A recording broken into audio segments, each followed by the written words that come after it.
المحسوبة على كيان فصالي بل ورفع علم هذا الكيان غير معترف به بالأمم المتحدة. ألا ترون هذه الخطوة استفزازا للمغاربة الذين كانوا دائما ينظرون إلى فرنسا كدولة صديقة؟ C'est bon? Donc, le français, donc faut le couper, c'est ça? Non, la question en français. En français, oui, parce que là... alors, votre visite au Maroc coïncide avec un événement qui n'est pas bien accueilli par les Marocains. C'est la visite d'une personne qui présente le Polisario au Parlement français. Et on a même levé le drapeau de Polisario au sein du Parlement français. Vous ne voyez pas que c'est une provocation pour les Marocains qui ont toujours considéré la France comme un pays ami? Alors d'abord, il faut savoir que c'est une initiative individuelle d'un député qui a pris la responsabilité de faire cela. Je ne partage pas ce qui a été fait, je le dis en tant qu'individu. Et ce que je voudrais ajouter, c'est que je pense qu'il n'a pas réalisé qu'au-delà de ses convictions personnelles, qui sont les siennes, bon, je ne les partage pas, il a voulu certainement faire plaisir à ses amis, peut-être en France, peut-être une communauté algérienne avec laquelle il est en contact ou avec laquelle il travaille.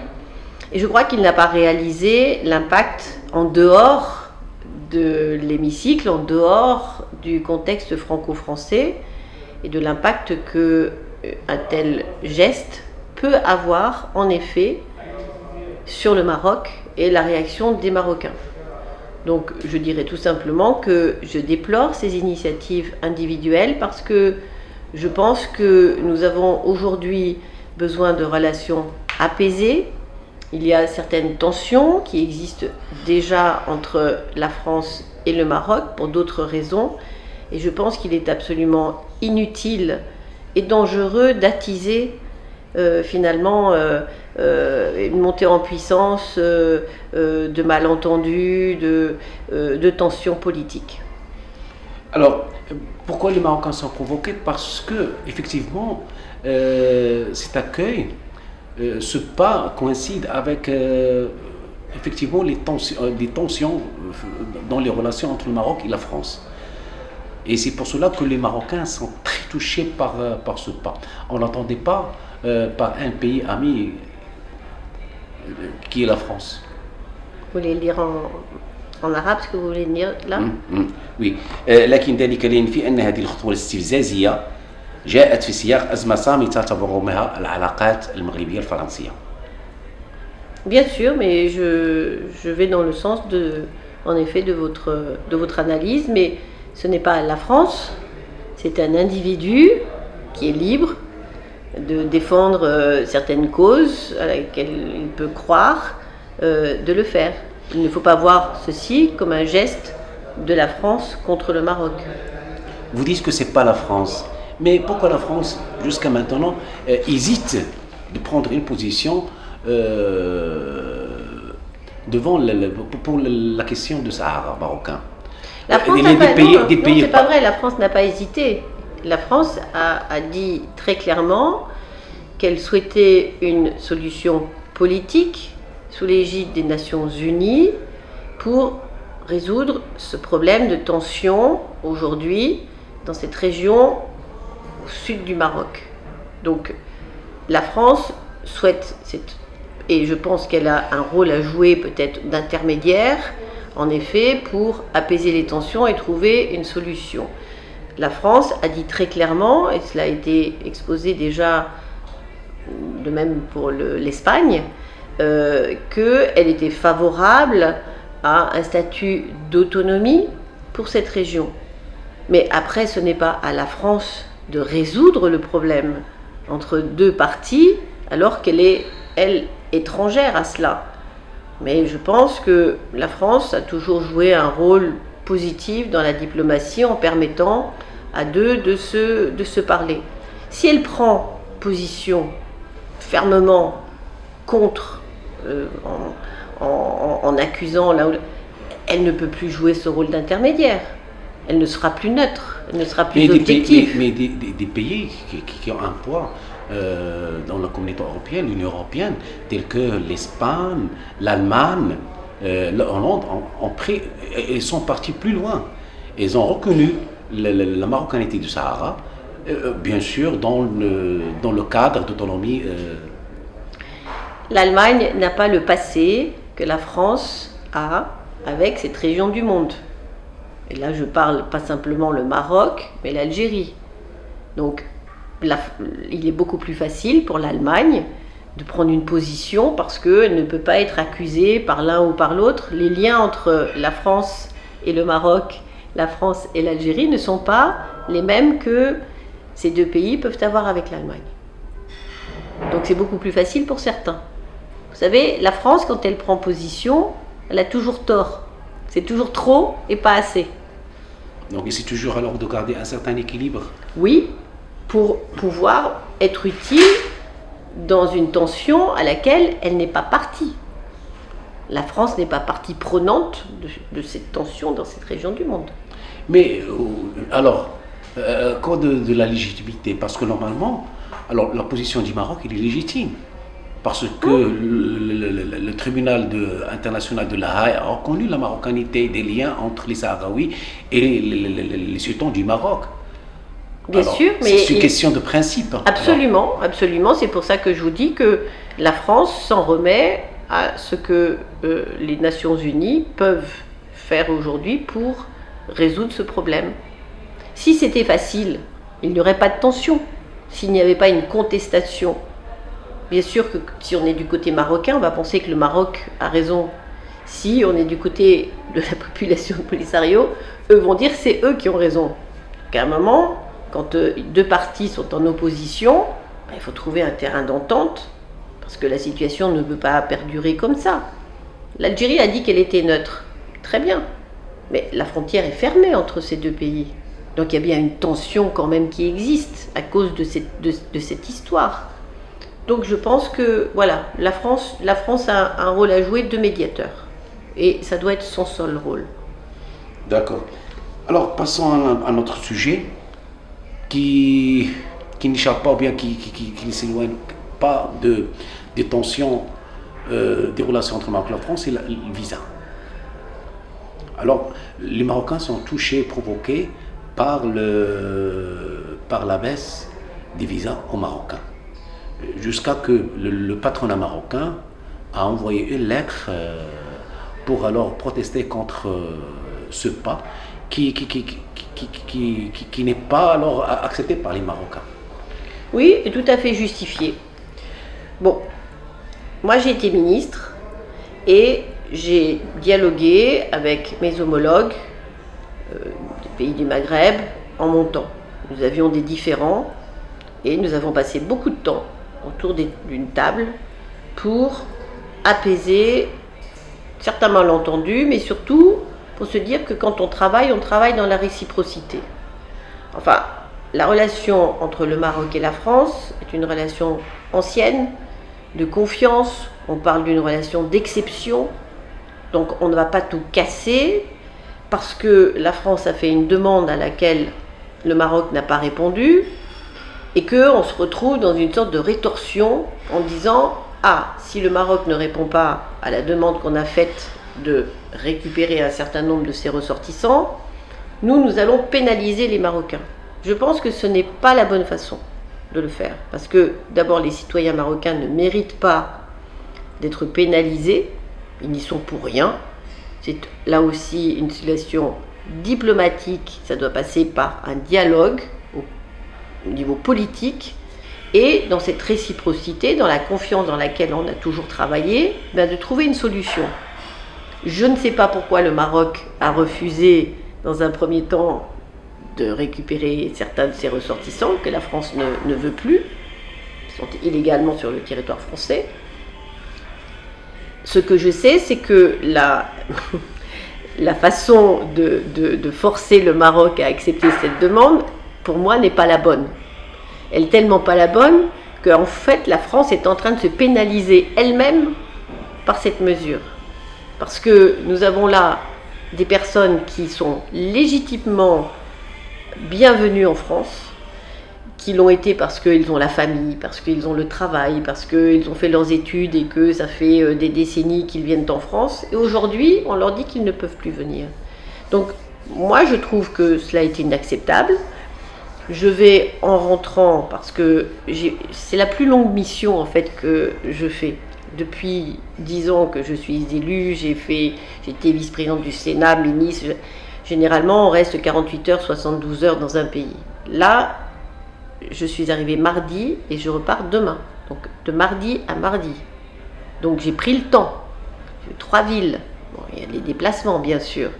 Et je voulais voir un petit peu ce qui se passait dans les différentes villes. C'est partout pareil.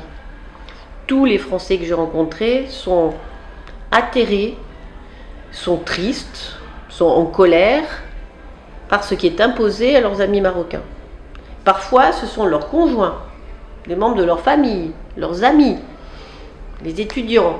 Alors, les consulats, les 3 consulats, et je dois faire confiance à nos fonctionnaires, nous ont dit les étudiants ne font pas partie de ces personnes qui sont ciblées malheureusement par le fait qu'il y a un quota, 50% des visas sont refusés.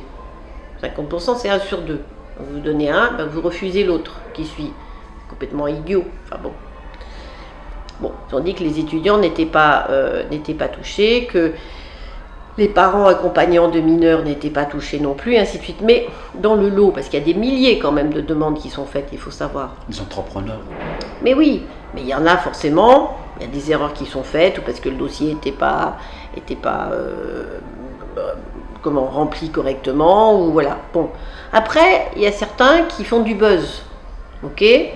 Ils ont mal rempli le dossier, 2 jours après, ils commencent à écrire sur les réseaux sociaux que c'est terrible, ils n'ont pas eu leur visa et ainsi de suite. Mais ils n'ont pas rempli le dossier, et 2, il n'a pas été déposé. Donc, il y a aussi certains qui utilisent pour attiser, pour faire parler d'eux, peut-être, je ne sais pas. Enfin, tout ça fait que, là aussi, on a une montée en puissance d'un problème que nous avons créé et que nous devons résoudre. Donc, moi, je rentre à Paris mardi, donc demain. Je vais faire une série d'interventions pour mobiliser le président de la République, les ministres, enfin tous ceux que le MEDEF, s'il le faut.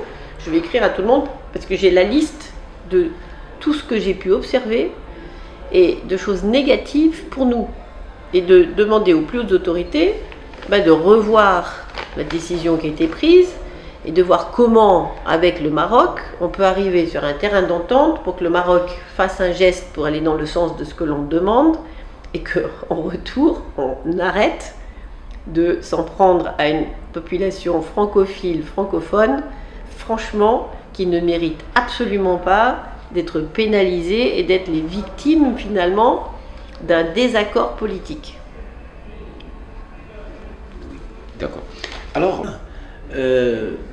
même s'il a révélé, pas officiellement, mais dans un événement musical, le président Macron a déclaré qu'il va effectuer une visite au Maroc fin d'octobre. C'est vraiment cette visite sera réalisée. Qu'est-ce que vous en pensez d'abord? Deuxièmement, qu'est-ce que Macron a proposé au Maroc? Quelle est son offre pour le Maroc pour dissiper alors ces tensions entre les 2 pays? Bon, moi je pense qu'il est absolument essentiel qu'il vienne. Je regrette que quand il a décidé d'aller en Algérie, il n'ait pas annoncé dans le même temps qu'il venait aussi au Maroc. Je pense que ça aurait été un geste global de dire voilà, nous tendons la main à tout le monde, à tous les amis. Bon. Donc voilà. Bon, là qu'il annonce qu'il ait envie de venir, je pense que c'est une bonne chose et j'espère que ça va se concrétiser et j'espère que la main tendue sera acceptée par les Marocains. Bien. Après, ce qu'il a proposé, j'espère qu'il viendra avec une très grosse délégation pour montrer l'intérêt que nous avons pour ce pays. Nous avons des intérêts multiples, je l'ai vu, viens de vous dire que j'ai passé 8 jours. Je vois la présence française, les investissements qui sont réalisés dans les instituts français, dans les écoles, dans les services économiques. Demain, je vais passer la matinée à la chambre de commerce. Et tout ce qui est fait, mais est fait pour le développement de nos deux pays, dans un partenariat qui est solide, et un partenariat qui fait que nous pouvons ensemble aller conquérir des marchés, notamment en Afrique. Le Maroc s'est tourné vers l'Afrique, très justement.